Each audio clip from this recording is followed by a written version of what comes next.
time now for Coming In Hot with Brent Wallace and former Ottawa Senators Bobby Ryan and Jason York.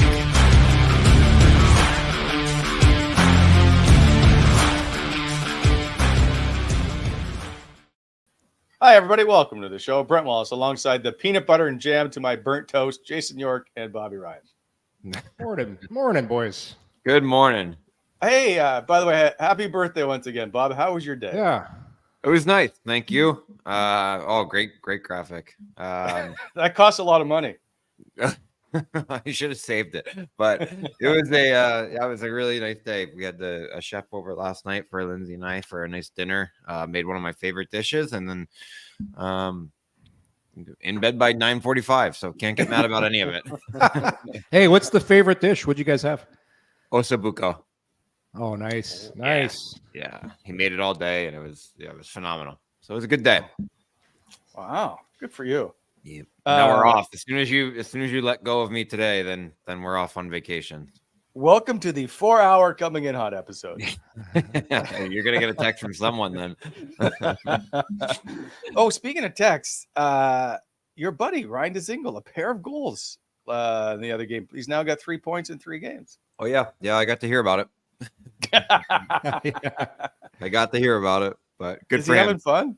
He's having a blast. Yeah, he is. So I'm glad. I think he's gonna find himself into an NHL lineup again this year. At some point for the rest of this year, I think he will. Really? Nice. Eh? Just but he wasn't on the roster in time to play in the playoffs, is he? I don't know if that's the way it goes. When you sign PTOs, I'm not sure. Oh, but does he have to? I have to look it up. I feel like he has to clear waivers. I'm sure he would. Yes. Someone's telling me he won't be eligible because you got to be on the roster by a certain date, right? I thought it was trade deadline. Yeah. Or signed, right? Yeah, I'm pretty sure. I don't know. Anyway. I'm confused as to why he would go knowing that there was a chance that he couldn't play, but I'll have to ask him the details because he knows exactly what's going on. I don't, but good for him because he's putting some points. Yeah. That's awesome. We'll have to get him on the show when he's out of the Pacific time zone. Well, you remember back, I think they brought the rule because remember back in the day when it's a long time ago when Ruth Salainen would always show up and play for the Edmonton Oilers, Wally. Like this is a long time ago. This little European D-man would show up out of nowhere and be unbelievable for Edmonton every year in the playoffs. So I think they put that rule in to stop guys from doing that. Partially also I think just allowing them to sit in Europe and then coming over for the short period of time. There was someone else that happened to too. Anyway, all right. Let's. By the way, Yorkie, you're good too. I don't want you to feel left out. About what? Are you good? I'm always good. But do I get invited to trivia tonight? Wally, that's not how it works. We went over this. We went over this last week. There's a process in place. You got to change your ways if you want in. You got to change. You got to do the work. We'll talk after the show. We'll get you going. Don't worry. It's I'm already going now. If you want in the Good Guy Network, it's a process. You got to do the right things. Have you not gotten free stuff from me, like merch and swag and stuff? Actually, like, have I not tried to take something showed up at the door yesterday? I got a new black Coming In Hot sweatshirt. It says extra large, but I think it's like the size of a men's medium. Like it's pretty tight. I just ordered one myself, so I'm looking forward to seeing what comes. Wow. It's nice though. Thank you. I appreciate it. That's a step in the right direction, Wally. See? Keep this up, and who knows where you'll be in a few weeks. You'll get your card. I'm showing up anyway. Okay, let's take care of some business, and then we're gonna get into last night's debacle. Sure. And then we will have a little bit of fun. It's not all doom and gloom with the Ottawa Senators. This show always proudly presented by Betway. Bet your way with Betway. Must be 19 plus. Please play responsibly. We'll be back later with our Jack Adams picks, perhaps.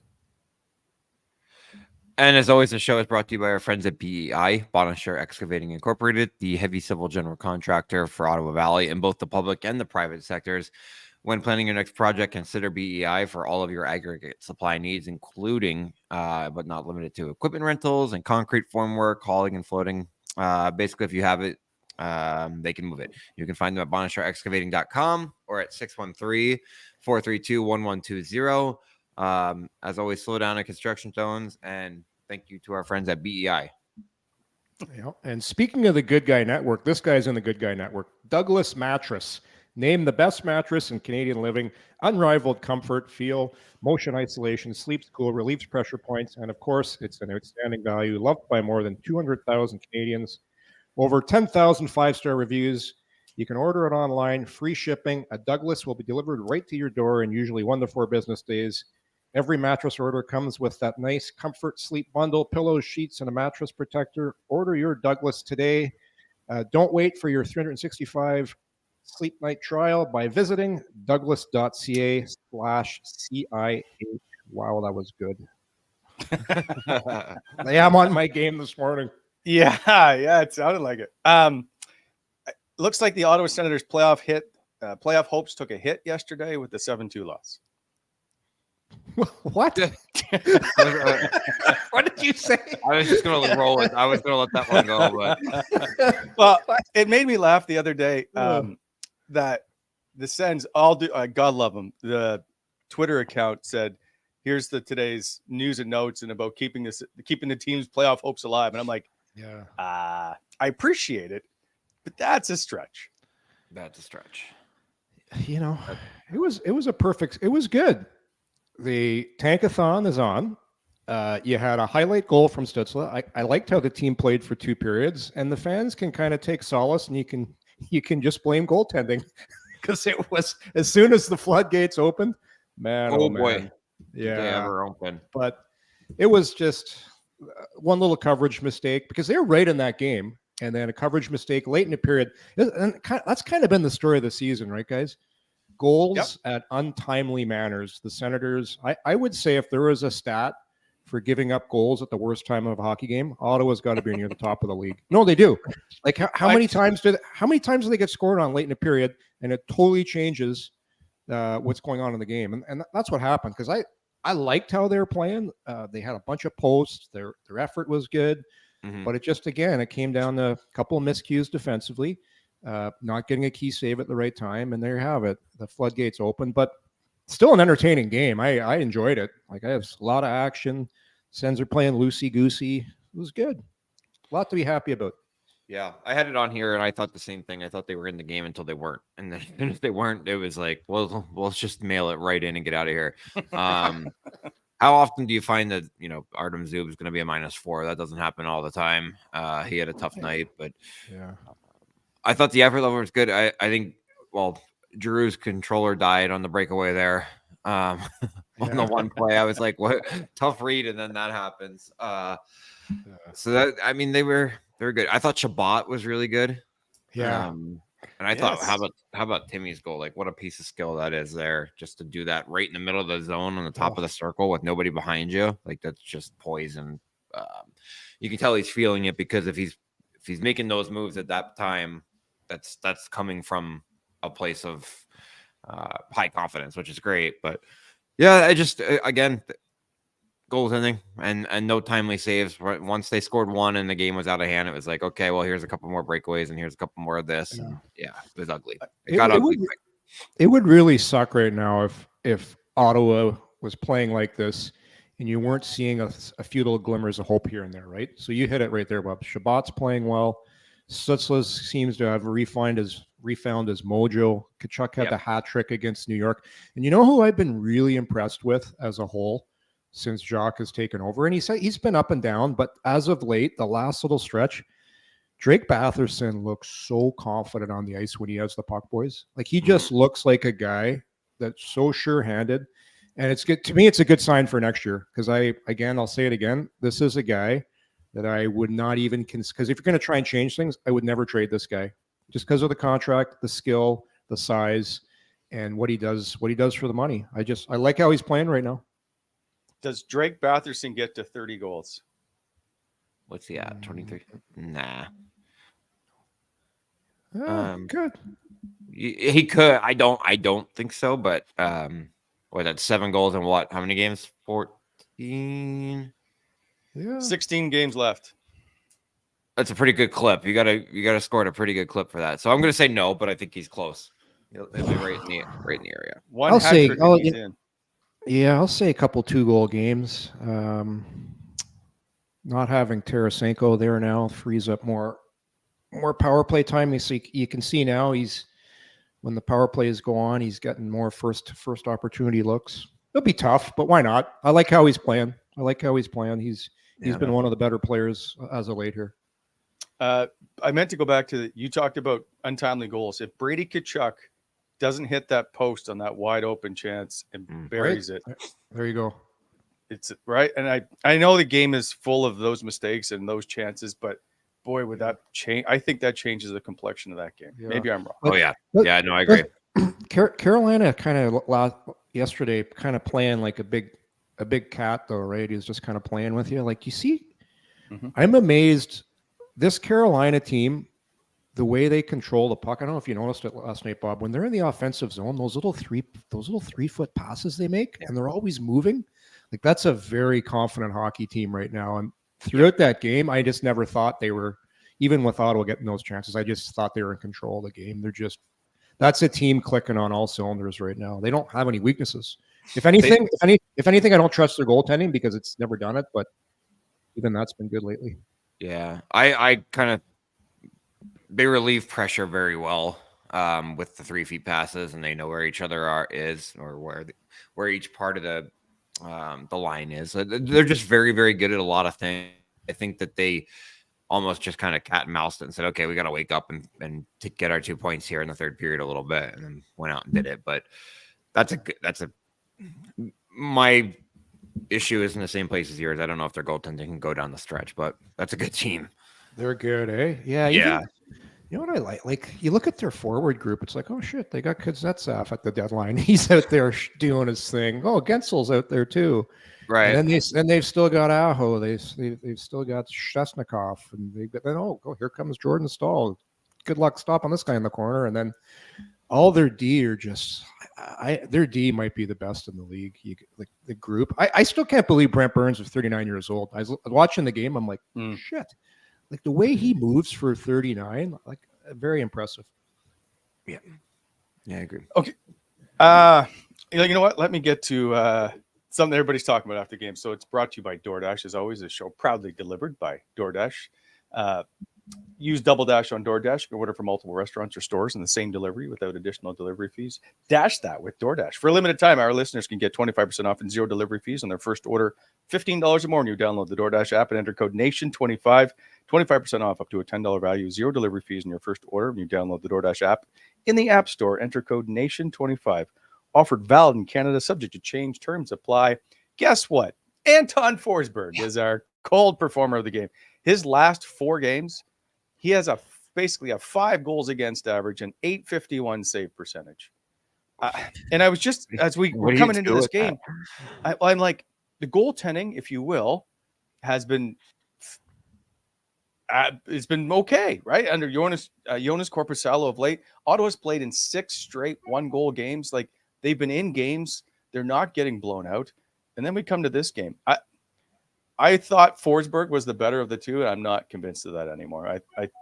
I don't know what's happening, but he was like Carolina scored, if you include that late second period goal, 5 goals on 6 straight shots. Mm-hmm. Yeah. Like you can't blame everything on team defense at that point. No, you can't. But 5 goals against in your last, how many what did we say? 4 starts? That's almost 20 goals in the last 4 starts. I think it's 19. That is a ridiculous stat. Like you can't. It's like the other team's playing a video game against them. There's no defending it. There's no defending. I got nothing to say. It's horrible. It's horrible. What do you say? What if you're a player? Oh, you're so frustrated. You're like everything's got a chance to go in. Like, the other teams must be salivating before the game's going, which one are we getting? And then the goalie coach goes, doesn't matter. So it'll be interesting. I don't know how it shakes out, but that's bad. Like that is just a bad stat. But, you know, they're caught now in a spot because this is the only thing they can do over the summer. You can't go into next season with status quo for the goaltenders. You can't, because you're just sending the wrong message to the team. This is what I think that's going to happen, because it's their only move. They're going to try and figure out a way to trade Forsberg and ship him out. Bring in another goaltender to come in and challenge Korpisalo. New goaltender coach who came in after the guy was fired is going to work with Korpisalo to make some changes, figure out why he keeps getting scored on, high blocker, and giving up those kind of plays. Because he's been good at times, but other times it's like something needs to change with Korpisalo, because let's be honest, that contract, it's untradeable right now. Nobody's taking him. Maybe there's a chance you can package off Forsberg. And I'm not saying either one's been better. It's the only play they have. Yeah. If you want to change it, that's the only thing. And here's the other thing. In a perfect world, you would call up your goaltender from Belleville and give him Sogard, but you can't, because you need Forsberg to start playing better to get his trade value up for next year. Otherwise you're going to be stuck with him. Hold on. You don't need either one of those goalies to play better at this point. You do not want to fall any further.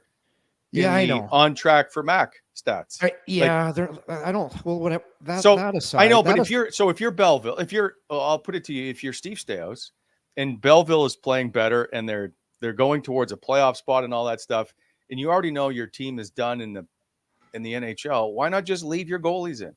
What's the matter if you do that? What signal are you saying, I guess, to the players, or does it matter at this point? You just got it. To me, it's going to be vital that you switch up the goaltending situation in the summer, and the only way you're going to be able to ship Forsberg out is he's got to show down the stretch that he can be a little more consistent for another team to take a shot at him. Otherwise, he's going to be untradeable. That's I get. And listen, we saw the clip the other game, a couple games ago. You look up in the press box, and you see Anlauer, you see Stais, and you see Poulin. These guys want to win. They're not hoping this team loses, so they're not going to do moves to set this team up to lose games like you see other teams. I just think they really want to change the culture and figure out they want to finish off the season with a positive way, so you leapfrog in the next season. I don't believe any of them are even thinking of tanking. Yorkie, there is nothing left to be positive. So if they win 10 games and drop 4 spots in the lottery standings, who's happy about that? If you want to make the fans happy, then move up 3 spots in the This team can't even tank right, though. Yeah. For everybody on the outside, yes, but I'm going to tell you, when you're in that dressing room, the 7 games in a row, if you finish off the season and it is a horrible losing skid and there's no hope, you head into the summer with an awful feeling. And this team doesn't want to do that. I'm going to tell you, I've been in Boston when we were like this at the end. And it's a feeling you don't want on your team. It's true. You. It's very true. That's true. And going back to the goaltending thing, I don't know. It's like, it's such a catch-22. Do you want them to play better so they up their value, or do you want them to continue to let 5 in so they get 3 spots? So you can't win. You can't win right now. So just run the course of the games out here. And then you win 8 of the next 16 and go, look, this is what we got set up for next year. It's going to be great. Well, it's smoke and mirrors at that point.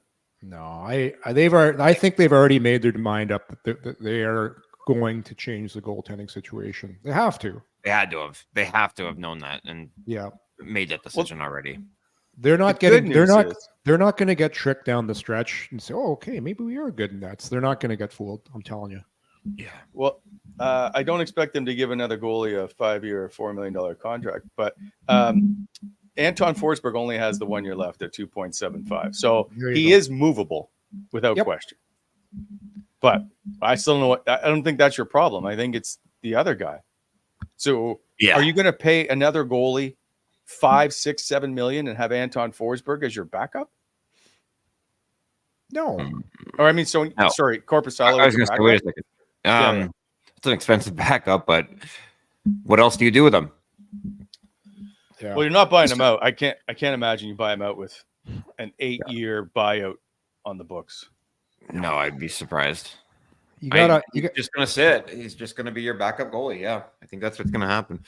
Unless I don't know, you have to overpay anybody to come to Ottawa. So it's like, why would we take the chance again, right? Well, you have to overpay if they're a super stud, I guess. But sometimes you can find players that are Prove it deal. willing to try and work for a contract, right? Does that make sense? Yeah. Almost like the Vladimir Tarasenko situation. Yep. Yeah. That's and then if you buy a Korpisalo, when they work though, it worked with Tarasenko. Yeah. It's few and far between when it works. Yeah. Fair enough. Also, too, Wally, like you can, like it does happen, and I'll bring up. We talked about this before. There was everybody thought Florida. What the hell are we going to do with Bobrovsky? It looked like he had totally lost his game. Looked like, and all of a sudden he turned it around, made some changes, made some adjustments. So I think this is the plan. They've got a new goaltender coach who's come in halfway through the year here. They're going to change some things, and because you got to try and fix it, and then bring in another guy to challenge him. And they're not going to spend a lot of money on another guy.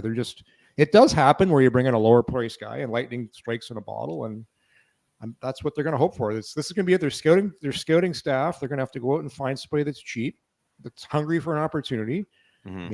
Maybe the guy shows up and can play in a Canadian market. That's what you got to hope for. I would like to point out, though, on Bobrovsky, they did get Spencer Knight, who was standing on his head at one point, right? So that allowed Bobrovsky to kind of sit there for a bit. And everybody was like, he's a backup for now. He gets to the playoffs and he becomes Sergei Bobrovsky of old. Yeah. And like, look who won. Look at Vegas last year. They won a Stanley Cup with arguably their third goaltender. Like Ottawa needs to, number one, the rest of this season is to try and fix how they play, and there's been steps in the right direction. They haven't been given up as many opportunities as before, so addressing that, and then like I said, they're going to have to do a lot of due diligence and bringing in whoever they're going to bring in, and hopefully changes in front, goaltender plays better, and we'll see. It's just a tough position. You never know with goaltending of what guys are going to do and what they can't do, and as soon as you think you have it figured out, all of a sudden. You never do. Yeah, it's a crazy position. Yeah, very true. No. I don't know. We've talked about it so much. I don't know. This poor kid Korpisalo. Like I hope these guys don't watch the show. I know. I hope they don't turn on the radio. I hope they don't turn on the TV. I hope they just go to the rink and go home. There's no way a goalie's listening to any media in Ottawa. There's no way. You can't be. No. But those two would have to know how they're playing. Oh, they know. Yeah. They hear the noise. They absolutely hear the noise. Not word for word, but they verbatim hear what's going on and what's being talked about. And they look at, I mean, if they're looking at their own statistics and they're looking in the mirror, they're both very, and they're self-reflective. They know that they have not been good or not good. They've been awful. They know. So I'm going to imagine it's wearing on them as much as we're talking about it. Yeah. You can't hide the save percentages, Wally. Like we're not saying anything it is what it is. Everybody knows it. It's been an issue all season. Mm-hmm. It shouldn't be. It's not. Anyway, it set this team back for an entire year, if you ask me. Well, this isn't goal. This isn't coaching at the moment. They needed a stop. Yeah, that's just other things. Like we said, there's a lot. It's probably number one, but then throw in the lost coverages at key times in games, the miscues, the special teams not firing at the right times. That's how losing's it's a lot of different things. But usually, if you look at a team that hasn't done well, you'll always see goaltenders that struggle. And if you look at good teams, you'll see goaltenders that are having good year. It's always been that way. And then at the most important time of the year in the playoffs, it stands out even more. That's how the game is. It's like starting pitching. You can't win in baseball without starting pitching. Like in hockey, you can't win without good goaltending. I want to go back to just a stat I brought up earlier about 1-goal games. It was 6 straight beforehand, right? It just seems to me, and move this game aside. One, they're playing Carolina, which they never play well against. It seems they've lost 3 straight now to Carolina. Are they starting? It just feels like they're playing a much better transition game, if you will. I'll say, I won't say defensive game, because you see a lot of blown coverages or guys alone in front for whatever reason, especially the Islander game, I thought. But are we seeing the Jacques system finally take hold of this group? Yeah, I think so. I think we've seen it for the last, I'm not even going to put a number on it because I don't know, but we've talked about so it. Let me give it to you this way, Bob. In the last 18 games, I think, somewhere after the 5 straight losses, they were going into yesterday. They were 12th overall in the league in winning percentage. Okay, during that stretch. No, I'm just trying to think back to an actual game that after that 20 game mark where I was like, now you're starting to see it more. But I do believe that you're starting to see it way more in the neutral zone with guys being above the puck and on the right side of things. The D still have some awkward pinches to me. Like Zub got caught up on the Gensel goal there, and I'm like, why? Like, you're dead even with this guy. Why is he on a breakaway from the blue line in? So there's going to be relapses on those things. There's going to be errors, and those are growing errors. But at the same time, I think like the transition, which you mentioned, Wally, looks night and day better for me than it did back in December. I also think like their offensive zone has looked better to me as of late. I think they're holding on to pucks more. And this is something, Yorkie, you can attest to. When you're losing, it's easy to just throw pucks around. You're trying to get it towards the net and not really paying attention.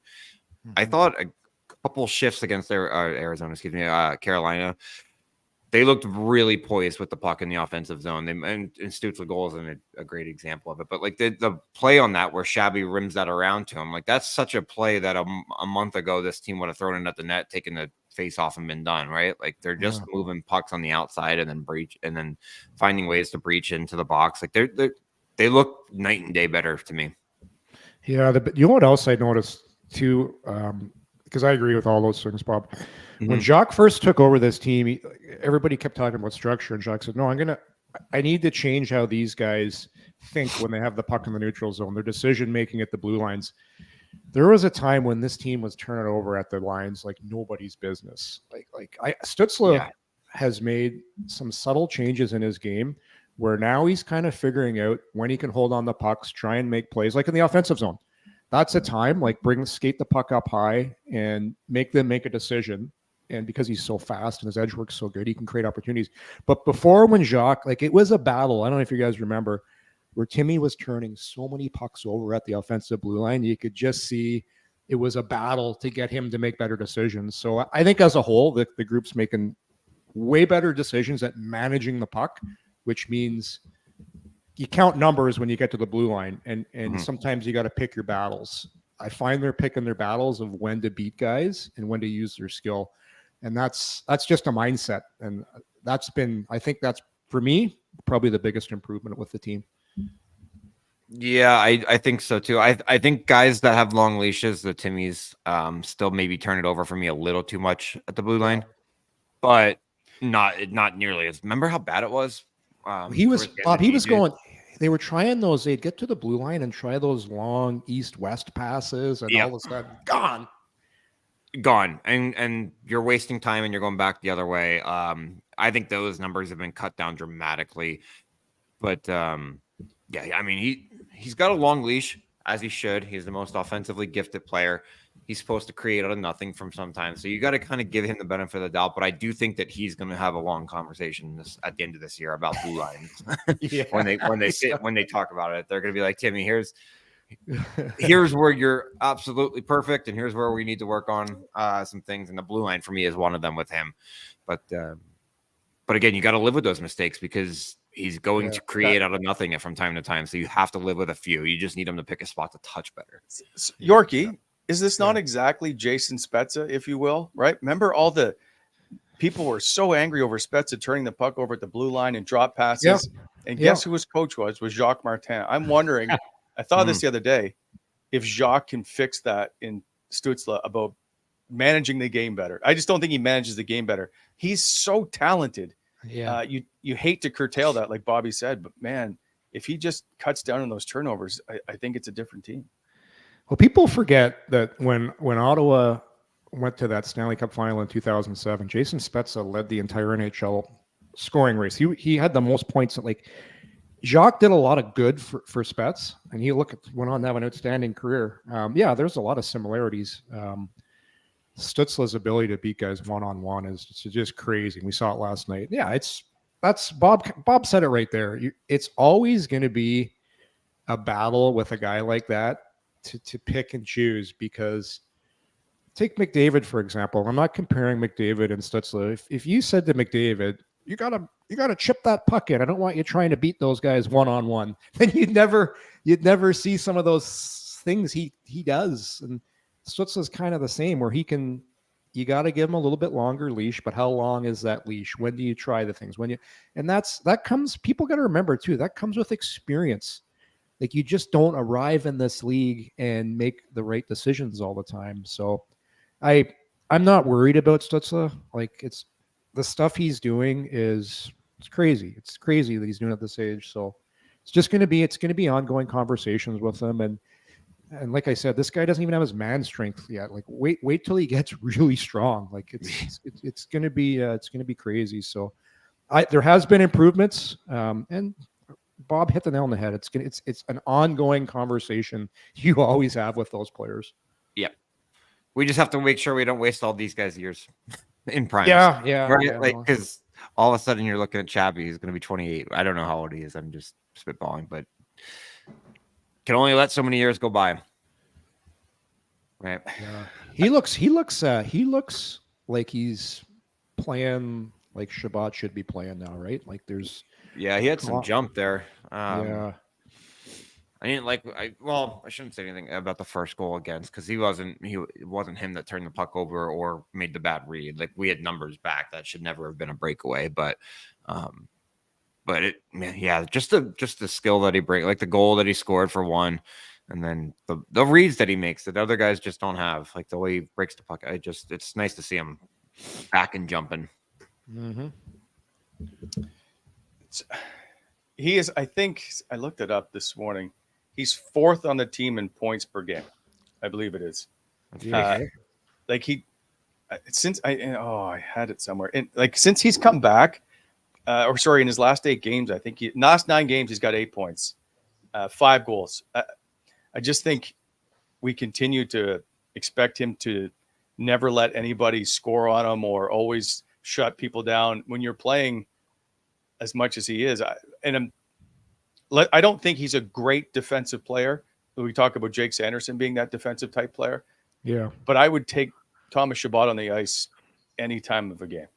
Yeah. Well, that's why it's essential Ottawa brings in a good complementary right shot defenseman that after the game's over, you don't notice the guy because he just went out and played a quiet, efficient game. I'm saying bring back Dylan DeMelo. There you go. We're going to have to make some board every time you say DeMelo. He's available. He's just so good, though. He's so good. He'd be perfect.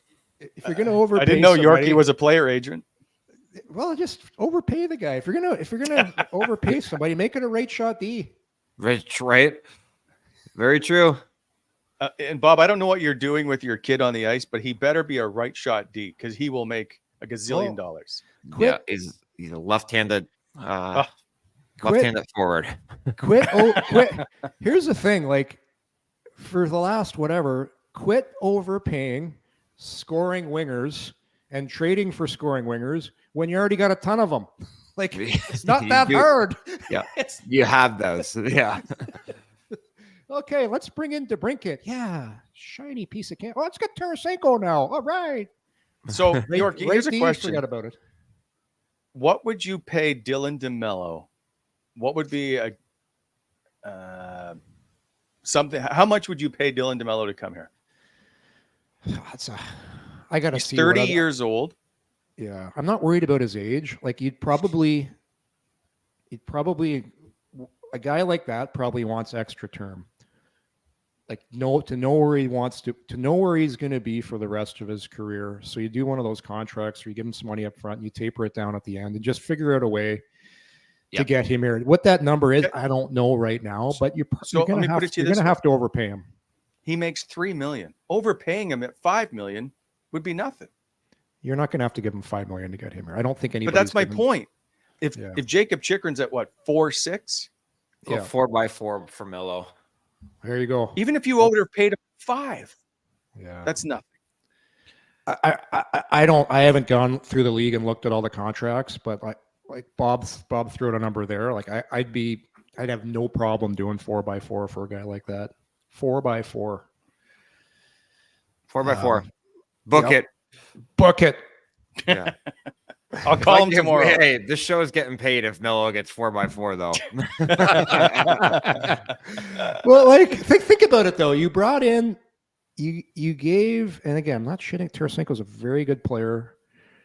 No issues giving a scoring winger on the decline $5 million to come here. Like, think about how dumb that was. Yeah. Yep. I would. Yeah. I overpay for a right shot defenseman all day this summer. Yeah. That's what I'm saying. I don't think that $5 million is crazy. Like, it's the Tarasenko money. Yeah. Yep. Cap's going up. There's gonna be. That's all I'm saying. They have money to spend if they really want to plug that hole. Yeah. Anyway. Yeah. What's Zub's at around? I wish I had his contract. 4.5. Like there you go. Like there's 4.6. There's a comparable right there. Like, who's a better player? Who's had a better career so far? DeMelo has. As much as I like Zub, DeMelo's a better player. Different player, no? No, they're pretty similar. Steady Eddie, smart, make simple passes, get your first look, good defenders. But DeMelo's, he's just proven more so far. Yeah. All right, we're moving on. Which we're going to get to our Did You Know? Brought to you by Wendy's. Where did I put my Wendy's read for today? Oh, yeah, because I got a special one I got to read. Wendy's letting you win real food with your fantasy teams this year and daily face-off.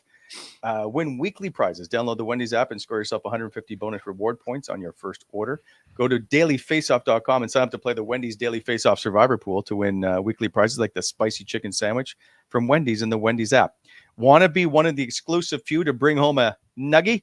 Follow at Wendy's Canada on TikTok. Yorkie's a big TikToker. And check in daily at 3:49 p.m. Eastern Standard Time for this week, March 11th and on, to see how to get one. Then grab a 6-piece of nuggets for just $3.49 to celebrate. Terms and conditions apply. All right. So on Saturday, we saw Brady Tkachuk record a hat trick in his 30th of the season. That's his third straight 30-goal campaign. He joins Marion Host as the only Ottawa Senators players aged 24 or younger to score 3 straight 30-goal seasons. Also, it was his quickest to 30 goals in a season for Brady Tkachuk. He takes a lot of heat, but he still just puts up numbers. Yeah, I mean, I don't get the slander sometimes, and I think slander is a big word. I just don't get it, but the guy just scores. The guy fights. Like there's nobody in the league like him anymore, and it just baffles me. I think people are so burnt out on saying Stützle needs to be better. The goaltending's tough, whatever. That they're like, well, let's give it to our captain because why not? And he doesn't care. He just goes to the rink, shows up, and puts up 30 and 300 PIMs or whatever it is. Like he's just consistently good at everything. So. Good on him because it has not been an easy year, and the team's not making the playoffs like he promised outside the bar. But he just, man, he just shows up and does all the right things all the time. It's awesome. He looks frustrated though. He does look frustrated. Yes, yeah. They all do though, to a degree. Yeah. So, I'm sure he is, but pretty ridiculous that he's got 3 30-goal seasons before 24. It's wild. Is that right? Yeah, it's crazy. It's crazy. 24 and younger, I should say. So before he's 25. He's 24 now, right? Yeah. Yeah. So he, by the way, Alexei Yashin, I think, holds the record for 5 30-goal seasons with the Ottawa Senators. There's a couple others with 4, and Brady is in that group, right? At 3. That's like we don't really appreciate the craziness of. And Bob, you did it 4 times, if I'm not mistaken, of scoring 30 goals in a season, especially now. It just, I don't know. Maybe I don't think we appreciate 30 goal seasons. I don't know. I think it's a lot easier now than it was 10, 12, 15 years ago, whatever you want to call it. There's a lot more scoring than there was then. A lot more special teams and power plays, but Brady just kind of does it everywhere, 5-on-5, whatever. But no, 30 goals is not easy. It's not easy to do. A couple guys in the league make it look very easy, because they're on pace for 60 or 70. But at the same time, 30 goals is not easy to do. It means you're playing at a level of consistency and scoring at a level of consistency that very few people can hang on to for a year. Sorry, Bobby, I apologize. I'm going to bring up on this day in history because it ties into you. Your first season with Ottawa, on this date in history, you scored your final goal with the Sens. It was your 23rd, which was the most you scored with Ottawa, but you missed next 12 games, I think, with a sports hernia. Yeah, I remember. Yeah. And you could have been arguably a 30 goal scorer with Ottawa. I guess, can you take me? Do you remember that season? You guys, by the way, in that game, you lost 8-4 to the New York Rangers. Nathan Lawson played his only appearance and his last appearance in the National Hockey League in that game in goal, just to bring up names that nobody remembers. I was going to say, I have no clue who that is. I don't remember. Yeah, I remember that season because I was so bad I couldn't switch from the gas to the brake in the car. Driving to the rink, to where I was being driven to the rink by my girlfriend for games and stuff. At times it was so bad, but Dom and those guys, they patched me together as best because we started working in November of that year on it. And I was like, something's going on down there. So it was just a lot of time on the trainer's table trying to make it work and bandaging it together to go play. And then I remember I took the time. It ended up being a blessing in disguise getting cut from the Olympics because I took 2 weeks off. I came back and I think I practiced 2 or 3 times and I was like, something's going on. And they were like, let's go see the guy. And he went in. It's the guy in Montreal that's very, very famous for doing them. Yeah. I'll never forget. He took his hand and he was like, yep, surgery tomorrow, pretty much. He's like, well, you can play. Go ahead. You have nothing left. And I played for a little bit longer. Then I hit the wall in Dallas. And I was like, I can't do this anymore. Yeah. I think you played 2 more games or something. I did. 2 or 3. Yeah. I was like, I can't do it. Because it was just gone. There was nothing there, but it was like it was my first year and I wanted to ride it out and grind it out and try to be there. And probably not the smartest thing I did. If I could redo it, I would have gotten this. I would have gotten the surgery on the 2 weeks off and tried to finish the season, but no dice. Bob, I'm looking just going through your career. You're Mr. Healthy in Anaheim. 81 games played, 82 games played, 82. You didn't miss any games. It's crazy. No, early on I played a lot. Yeah, I was good. And then just once you know how the injury bug goes, you get it once, and all of a sudden you're like, can't get off this cog. Yeah, it's so brutal. It's as soon as your groins get bad too, and your hips, it's so hard to recover. Yeah, yeah, 30 and fingers and fingers. yeah. Oh man. Okay. Last thing before I let you guys go. I say that, but I may come up with something else. Is so someone from Carolina reached out to me, a fan who watches the show. So I'd like to say hi. He's like, why don't the Sens go after Rod Brind'Amour in the offseason as coach? He is up for renewal. And there's no secret that they've had issues trying to sign that staff there, which he's always tried to get more money for his assistants. If he's available, is he number 1 on the list? And before we get to that, Betway, by the way, proud show presenter, has up the Jack Adams odds, if you will. Please play responsibly. Must be 19+. Rick Tocchet, number 1 on the list. Paul Maurice and Rick Bowness. Those numbers changed overnight. They actually dropped a little. But Rod Brind'Amour is plus 5,000 with Patrick Roy for 8th on that list to win the Jack. Do you foresee Rod Brind'Amour being available? It's gonna have to really depend. I don't know what the expectations are, but that team has to think they're cup competitors. So if they lose in the first or second round, then I think he is. He's been to the conference finals 2 or 3 times with them. Yep. And not gotten it done. And that's not a dig on him. It's just when you're one of 4 teams left, anybody can win, right? So I don't know. I don't think Rod would want to come here. Not like Ottawa. I just don't think he wants to go anywhere. He's got it made. He played there, he won there, he's coaching there. Like, I find it hard to believe he goes somewhere else. So go back to that coaches board for a sec. We put that back up, Gavin. That's crazy, eh? You don't no Jimmy Montgomery up there. You look at because everybody at the beginning of the year, Boston, how are they going to win without all the guys they've lost? I know. I agree with you. Like, I think Montgomery should be up on that list, like what he's done in Boston.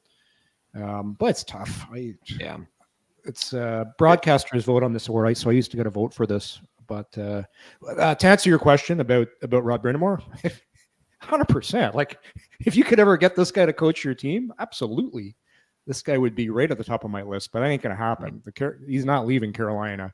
Well, but that being said, stranger things have happened, right? And so it would, like, if you offered him 3 times the money he's being paid now, maybe he wants something different. Maybe he's tired of fighting to get money to be paid to his guys. Like, you never know. He's a big family guy. He is tied tightly to that community. The only way I could see it, if Carolina lost 4 straight and they blamed him and there was some infighting with ownership, and then maybe, but who knows? Yeah, stranger things have happened. But if he ever did come available, absolutely. I love this guy. Like, listening to him talk to the players, and I remember doing some games and going into Carolina and talking to him before the game, and just how he carries himself, the confidence. What I've heard about him, how he deals with his players, he just seems like the perfect coach for today's player. He really does. Yeah. Jim Montgomery, by the way, tied with Bruce Cassidy, Derek Lalonde, John Cooper, Sheldon Keefe at plus 8,000. So just a bit below Brind'Amour. Yeah. Great coach. So if Brind'Amour becomes available, though, the line of suitors for him. Right. So let's pump the brakes, because Ottawa's not going to be on his short list when they're like, hey, this place, and this place. And he's going, oh, that looks pretty good to me. I disagree. I think the coaching thing is different than the player thing. How so? Well, it's not.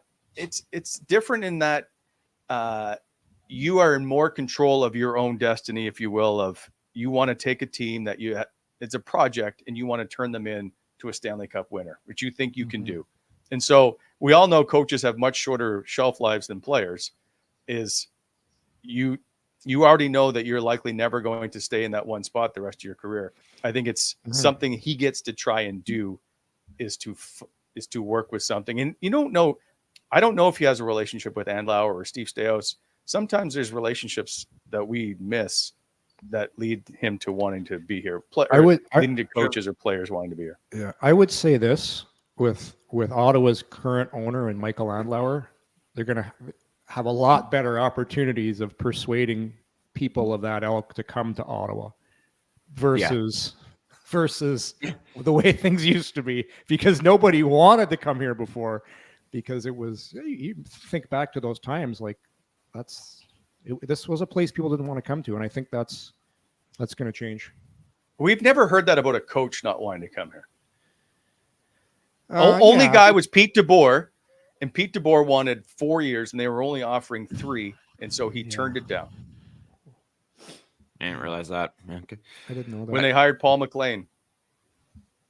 Okay. Yeah. That was, okay. I never heard that one. Neither did I. I had no clue, but yeah. I don't know.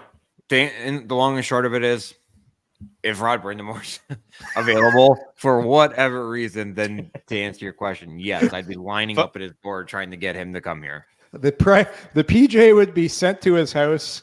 Yep. Get on the plane, bring your family, load up the kids, land in Ottawa, tour. Here's the neighborhood we've picked out for you. If there's privates, everything, just roll out the red carpet. By the way, I will say that, you know what? There may have been coaches that didn't want to come here because of what management was like. Yes. That's fair. That's so, but we're in a different world. Fair. Yes. 100%. That's so, I can appreciate the management side of turning that down. You got you got a great owner now. You have deep pockets. You've got a great guy in Dave Poulin. You got a young GM that wants to, or young president that wants to make changes. So all the pieces are in place. We'll see what happens this summer. It's almost like it's professional. Well, it's night and day. It is. It's completely night and day. So here's who do you pick right now as the Jack Adams Award winner? Who's your picks? And it's got to be Yorkie. Tkachuk. Okay. Sorry. Yeah. Yorkie, are you taking Jim Montgomery? I'm just scrolling down my list here. I do love Torts too, though. I love what he's done in Philadelphia. I know, right? If Philadelphia gets him to the playoffs, like they were supposed to be a bottom feeder, it would be between Montgomery, Torts, and then my third guy on the list would probably be. Well, you look at what Chris Knobloch's done in there since he's come in, right? Like that's been a huge turnaround. I don't know. Everybody on the Bones, what he's done in Winnipeg, Paul Maurice, yes, Laviolette. But yeah, I would probably go. If Philly gets in, it's between Torts and Montgomery. Mm-hmm. I don't like the midseason replacements. I don't think Patrick Waugh should be anywhere close to the list. I don't either. I don't think that's right. Yeah. But Knobloch he came in a lot earlier than Patrick Waugh did. Yeah. Was it? I felt like it was 20, 30 games in, maybe less than that. I feel like it was around 20. Gavin will tell me in a sec. Yeah. Rick Bowness is an interesting one to me, right? Like, yeah, he's a guy that came in there and the people are like, what is he doing? Right. Blake Wheeler loses the captaincy. They start making changes. He calls out his team. And I know that was the year before, but you sense that I'm coming in. I'm going to run this the way I think I should. And people are like, whoa, what's this guy doing who's been an assistant coach for so long? Well, looks like he's done pretty good. But he also has a guy named Connor Hellebuyck in goal. That guy's pretty good. But you know what? Bones is at a point in his career where he doesn't give a fuck. And that's a very powerful thing because so many coaches want to stay. They want to appease the GM. They want to play ball because there's internal conversations that always happen where Bones is just doing what he thinks is right. And usually when you do that, it's the right thing. So, and players respect you more too. Yes, I agree. I'm picking Rick Bowness. Okay. Good pick. It's a good pick. The team's firing on all cylinders. It's a good pick. They look pretty good. I think they're built right for the cup final. I think for a cup championship. Yeah. Yep. They'll be in the mix. I can't wait to that show. Can't wait. Okay. So Bob, I know you got the car already started. So we will convene again tomorrow morning at 9 a.m. I will be there. Yeah. See everybody. Thanks for watching. All right. See you guys. Folks.